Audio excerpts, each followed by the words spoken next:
स्वागत है आप सभी का दोस्तों एक और न्यू लर्निंग में। देखो दोस्तों, मैं आपको एक चीज़ बताता था हर बार वीडियो में स्टार्ट करने से पहले आपको ये बात मैं हमेशा बोलता हूँ कि भाई किसी भी स्टॉक में एनालिसिस करने से पहले आपको उस स्टॉक का मार्केट व्यू पता होना चाहिए। क्योंकि यदि आपको उसका मार्केट का व्यू पता रहेगा ना दोस्तों, तो उसमें आपको बहुत सी चीज़ें कहते हेल्प मिलेगी। हेल्प मिलने के साथ साथ यदि आप लोगों को ये कुछ भी वो लगता है कि भाई हल्का फुल्का भी डाउट रहता है मार्केट के अंदर, तो वो आपका मार्केट ऑटोमेटिक उस डाउट को क्लियर कर देगी दोस्तों। ठीक है, क्योंकि यदि आप लोग देखोगे मार्केट का व्यू, देखो यहाँ पर ये निफ्टी 50 का चार्ट है और यहाँ पर देखो मार्केट क्या कर रही है। मार्केट निफ्टी 50 जो प्रीवियस डे के उससे अप जाने की ट्राई कर रही है। तो यहाँ से जो सेंटीमेंट है दोस्तों अपना, जैसे कल की वीडियो में मैंने बताया था कि अपना जो सेंटीमेंट है वो पॉजिटिव सेंटीमेंट है। ठीक है, आप लोगों ने क्लियर, ये जिस भाई ने वीडियो देखी होगी तो उसको ये आइडिया रहेगा कि भाई कल हमारा सेंटीमेंट था पॉजिटिव है और आज देख लो मार्केट पॉजिटिव है। नो डाउट ये साइडवेज भी है, इसको साइडवेज भी बोल सकते हैं। जब तक मार्केट 50 पॉइंट प्लस नहीं होते तब तक मार्केट में थोड़ा बहुत हम साइडवेज ही कंसीडर करते हैं। लेकिन यहाँ से जो ये ग्रीन दिख रहा ना, ये ग्रीन एक सेंटीमेंट को क्रिएट करता है मार्केट के अंदर कि भाई मार्केट इस लेवल से और इस लेवल को सपोर्ट लेके यहाँ से मार्केट अप जा रही है। तो यहाँ से एक सेंटीमेंट क्रिएट होता है दोस्तों। और मोस्टली क्या मार्केट मोस्टली जो बायर और सेलर होते हैं दोस्तों, तो वो डिपेंड करते हैं वो सेंटीमेंट पे। सेंटीमेंट इन द सेंस, यदि मैं समझाऊँ सेंटीमेंट क्या होती है, डिमांड क्रिएट करती है या फिर सप्लाई क्रिएट करती है। यदि सेंटीमेंट पॉजिटिव साइड में तो वो डिमांड क्रिएट करेगी, यदि सेंटीमेंट नेगेटिव है तो वो सप्लाई क्रिएट करेगी। इसलिए मार्केट में अप डाउन है। तभी मैं आप लोगों को ये बोलता हूँ कि भाई मार्केट का सेंटीमेंट या मार्केट का व्यू आप लोगों को पता रहना चाहिए दोस्तों। जब तक आपको ये नहीं रहेगा तब तक आप स्टॉक में कितना भी एनालिसिस कर लो, कितने भी क्रैक्ट हो लो, कहीं ना कहीं आप फंस जाओगे दोस्तों।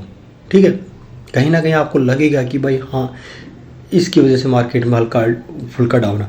और दूसरा फंसने का रीज़न क्या, देखो पहला रीज़न तो मैंने आपको ये बता दिया। दूसरा रीज़न है दोस्तों बाइंग, ऑप्शन की बाइंग।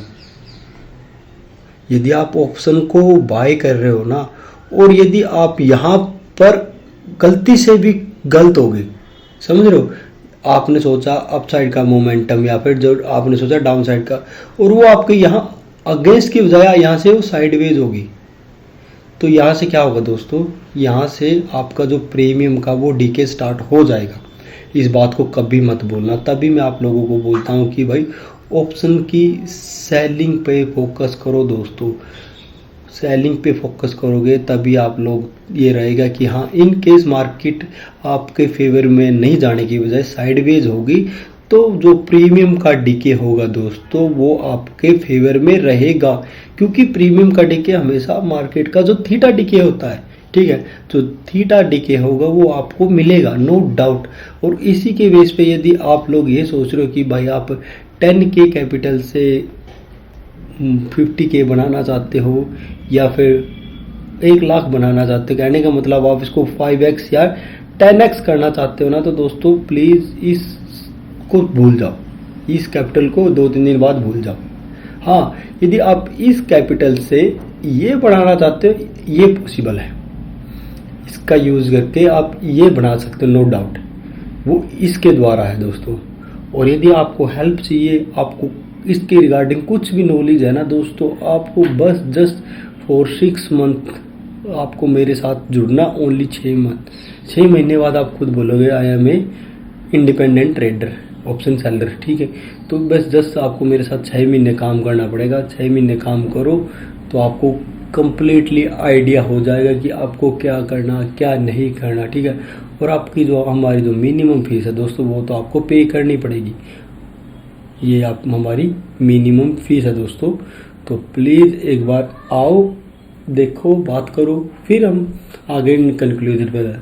अभी तक अपने 3 भाई ऐड हो चुके हैं ग्रुप में, तो जल्दी जल्दी आओ भाई साहब। हम ट्राई कर रहे हैं कि एटलीस्ट हम 10 बंदों के साथ स्टार्ट कर दें। हमने ऑलरेडी 3 बंदों के साथ भी स्टार्ट कर दिया, नो डाउट।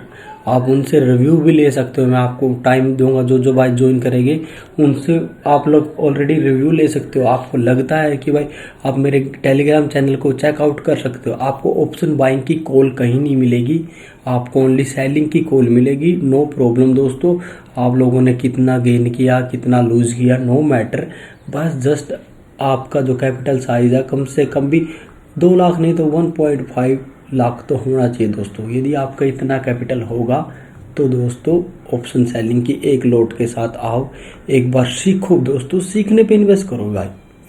अब आप एजुकेशन की नौकरी लेने के लिए, कोई भी नौकरी लेने के लिए दोस्तों +2 तक क्लास करते हो, फिर कहते हैं ग्रेजुएशन यूजी करते हो, फिर पीजी करते हो, तब जाके आप लोग क्या सोचते हो एक नौकरी के लिए। एटलीस्ट आप 12 तो पढ़ते हो दोस्तों, उसके बाद फिर नौकरी का सोचते हो। तो एटलीस्ट एक बार आओ, एक बार सीखो। इसमें भी आप फीस पे करते हो और बिना किसी क्वेश्चन के साथ फीस पे कर देते हो, नो प्रॉब्लम, बिना किसी क्वेश्चन के साथ, क्योंकि आपको पता है कि भाई हाँ ये है। लेकिन आप यहाँ पर क्या करोगे, जो इसमें ऑलरेडी फीस दे चुके होगे, मार्केट को दे चुके होगे, आप फिर आपको बोलता हूँ कि भाई आ जाओ इधर मेरे पास आ जाओ, इस फीस के साथ आप मेरे से क्वेश्चन करोगे। भाई मैं हर एक क्वेश्चन का आंसर देने के लिए तैयार हूँ, सब कुछ बताने के लिए तैयार हूँ। एटलीस्ट विश्वास तो दिखाओ भाई। ये रैंडम मैसेज छोड़ के फिर बाद में रिप्लाई नहीं देना, नहीं, this is not a good things दोस्तों, ठीक है। तो प्लीज़ ट्राई करो कि भाई ये बातों से थोड़ा बहुत आपको फ़र्क पड़ा हो, क्योंकि आप इससे ये नहीं बना सकते, लेकिन इससे आप मंथली में ये बना सकते हो दोस्तों, समझ रहे हो। क्योंकि धीरे धीरे ही दोस्तों कहते हैं ऊपर जाया जाता है, ऐसा नहीं कि एक लाइन में आप ऊपर चले गए। तो आई होप आपको ये समझ में आ गया। अब आते हैं हम अपना टॉपिक के ऊपर, जो टॉपिक है अपना निफ्टी 50 का एनालिसिस। उसके बाद हम अपना जो स्टॉक रिकमेंड किया था, उसका रिकमेंड इन द सेंस हमने ग्रुप में बता रखा था, वो उसके बारे में हम शेयर करेंगे, डिस्कस करेंगे। तो जैसे कि आप लोग देख सकते हो दोस्तों, ये एक डेली टाइम फ्रेम का चार्ट है, ठीक है। अभी यहाँ पर जो आपके नीचे RSI दिख रहा है ये वाला, इसको भूल जाओ दोस्तों। अभी ये डेली टाइम फ्रेम पे नो यूज़, इसका कोई यूज़ नहीं है। इसका यूज़ ओनली हम वीकली टाइम फ्रेम पे करते हैं और 9 EMA के साथ यूज़ करते हैं, समझ रहे हो। यदि 9 EMA भी कुछ रिलेशन होता तो इस तब यूज़ करते हैं, और वीकली टाइम फ्रेम पे भी हम ट्रेंड के लिए ही यूज़ करते हैं दोस्तों इसका, ठीक है। तो अभी आप लोग देखोगे ये डेली टाइम फ्रेम का चार्ट है। जैसे कि मैंने आप लोगों को बताया था कि भाई मार्केट के अंदर 2 जोन बढ़ रहे हैं, ये वाला जोन, ये वाला जोन और ये वाला जोन, सॉरी ये वाला जोन और ये वाला जोन, ठीक है। ये एक ही जोन है, कंप्लीट है, ये एक जोन है। तो मार्केट के अंदर ये जोन है। तो मैंने बोला था कि मार्केट इस जोन पे यदि यहाँ आने के बाद, यहाँ पर आने के बाद ये यहाँ पर कंसोलिडेट हुई, यहाँ पर कोई रेंज बढ़ाई मार्केट ने यहाँ पर, तो मार्केट यहीं से अप जाएगी। और मार्केट ने यदि इसी लाइन में ब्रेक करके और यहाँ पर आ गई और यहाँ पर तो कंसोलिडेट होगी, यहाँ पर तो पक्की एक रेंज बनाएगी, ठीक है। और यहाँ से फिर मार्केट ऑल टाइम हाई के लिए जाएगी। अब लेकिन मार्केट यहाँ पर क्या कर रही है, मार्केट यहाँ पर वही सेम जो हमने यहाँ पर जो ये डिस्कस किया था कि यहाँ पर कंसोलिडेट होगी, और कंसोलिडेट होने के बाद फिर मार्केट यहाँ से अप जाएगी। तो कहने का मतलब मार्केट यहाँ से 20 EMA 9 EMA इनको रिजेक्शन झेलेगी, हल्का फुल्का डाउन आएगी, फिर यहाँ से फिर मार्केट अप की जाएगी। और देखो ये मार्केट में आगे हल्का हल्का हर्डल है, उन हर्डलों से ऐसे करते हुए ऐसे करके मार्केट एक आपको ऑल टाइम हाई दे देगी, नो प्रॉब्लम, ऐसा ही होगा मार्केट के अंदर। अब बात करते हैं देखो रिलायंस की। रिलायंस भी दोस्तों साइडवेज ही है, साइडवेज है, देख लो। HDFC बैंक की देख लो, सेम साइडवेज है। ICICI बैंक देख लो, मतलब जितने भी स्टॉक है ना यहाँ पे, स्टेट बैंक ऑफ इंडिया देख लो 15 पॉइंट पॉजिटिव, ये थोड़ा हाफ पॉजिटिव पोटेंशियल दे रहा है। इसी के भी आपको देख लेना, बैंक निफ्टी ना पॉजिटिव मिलेगी, क्योंकि देखो निफ्टी बैंक को चलाने के लिए ओनली 12 ही बैंक है, वो पॉजिटिव, तो निफ्टी बैंक पॉजिटिव। लेकिन इसको चलाने के लिए 50 है, और 50 में ये भी आते हैं और ये भी आता है, तो इनको सबको मैनेज करना पड़ता है। तो इसलिए मार्केट साइडवेज होने की प्रोबेबिलिटी ज़्यादा बढ़ जाती है। तो जैसे कि आप लोगों ने डेली टाइम फ्रेम पे ये देख लिया कि भाई हाँ ऐसा तो होता है मार्केट के अंदर, कि भाई निफ्टी 50 के अंदर ये चल रहा है। अभी आप लोग देखोगे कि भाई वीकली टाइम फ्रेम पे क्या चला। तो वीकली टाइम फ्रेम पे आप 2 लोग देखोगे तो भाई साहब जो 9 EMA का सपोर्ट था ना मार्केट में वीकली टाइम फ्रेम पे, 9 EMA के सपोर्ट से ही मार्केट कंटिन्यूसली अप जा रही है, और वहीं पर अपना जोन भी है। और मार्केट ने उसको टच किया, और टच करने के बाद देख लो मार्केट यहाँ से अप जा रही है। ठीक है। यहाँ पर मार्केट क्या अपने आप को कंसोलिडेट कर सकते नो डाउट, लेकिन 9 EMA और 20 EMA का रोल देखो ना कि भाई मार्केट यहाँ से या तो फ्लैट रहेगी या फिर मार्केट यहाँ से एक बढ़िया सा ऐसा मूव देगी और फिर मार्केट डाउन आएगी। फिर बाद की बात है, पहला तो अपना टारगेट क्या मार्केट का ऑल टाइम हाई है, और ऑल टाइम हाई से पहले भी मार्केट के जो दो जोन मैंने आप लोगों को डेली टाइम फ्रेम पे बताए थे वो वाले हर्डल है। उसके अलावा और कुछ नहीं है दोस्तों। कोई आपको कोई और मंत्र दिया जाता है, कोई आपको टेक्निकल टर्म्स सिखाई जाती है, वो सब कुछ वेस्ट है दोस्तों। जस्ट आप सिंपल एनालिसिस पे फोकस करोगे, भाई सिंपल एनालिसिस आपको क्या बोल रहा है। वो यदि आप 75 मिनट या 125 मिनट पे देखोगे ना तो आप लोग देखो 9 EMA तो इसको सपोर्ट करने लगा, लेकिन 9 EMA का सपोर्ट तब बेनिफिशियल है जब भी कहीं ना कहीं किसी एक रेंज के ऊपर क्लोजिंग थी अच्छी वाली। जैसे यहाँ पर एक रेंज थी, इस रेंज के साथ साथ इसको भी कंसिडर करना पड़ेगा, क्योंकि ये और ये कंप्लीटली एक यहाँ से लेके यहाँ तक की एक रेंज है दोस्तों। क्योंकि देखो यहाँ से भी कैंडल में जो पिन बार टाइप है, ये भी कैंडल में कोई स्ट्रेंथ नहीं है, ठीक है। और आप यहाँ पर देखोगे तो भाई मार्केट इसी जोन से चल रही है। मेरा मानना था कि मार्केट यहाँ से 24,900 के आस लेवल तक आएगी, लेकिन मार्केट उससे पहले थोड़ा आप चली गई, तो नो प्रॉब्लम। अब 20 EMA के आने के बाद इसको मार्केट को इस लाइन के ऊपर क्लोजिंग देनी चाहिए दोस्तों।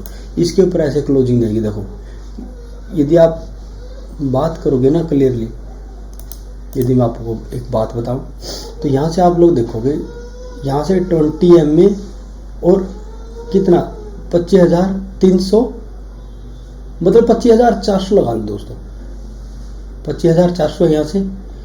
और अभी मार्केट कितने चले 25,200, ठीक है। तो मार्केट जब इसके ऊपर आएगी 20 EMA के ऊपर, उसके बाद मार्केट को इस रेंज के पास जाना पड़ेगा। उससे आगे गिर जाए नो प्रॉब्लम, कोई दिक्कत नहीं, लेकिन बस मार्केट को 20 EMA के ऊपर क्लोजिंग भी देनी पड़ेगी। देखो यहाँ पर 20 EMA इसके ऊपर क्लोजिंग भी देनी पड़ेगी और मार्केट को 25,400 के लेवल को भी टच करना पड़ेगा, तब मार्केट यहाँ से एक बढ़िया 25,600 वाला लेवल पहुंचेगी, फिर 25,900 लेवल जाएगी तो 26,000 जाएगी। तो ऐसे करके मार्केट का अगले का कामकाज रहेगा दोस्तों, यदि मार्केट यहाँ से अप रहती है तो। उसके बाद हम बात करते हैं हमने जो पिछली वीडियो में डिस्कस किया था अपना डॉक्टर रेड्डी का स्टॉक। यदि आप लोग देखोगे डॉक्टर रेड्डी का स्टॉक डेली टाइम फ्रेम, पहले तो वीकली टाइम फ्रेम में इसका ट्रेंड देख लो।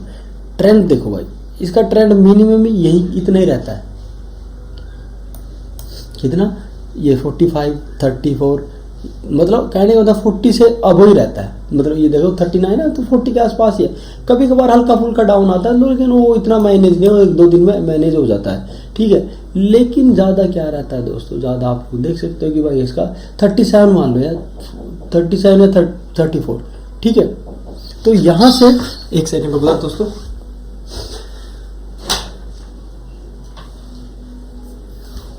यहाँ से मार्केट में क्या कि पॉजिटिव सेंटीमेंट बन जाता है। और पॉजिटिव सेंटीमेंट देखो, और मार्केट के अंदर ऑलरेडी यहाँ पर एक सप्लाई जोन है, लेकिन ये सप्लाई जोन अपन को इतना दुख नहीं देगा। क्यों नहीं देगा? क्योंकि एक सेकंड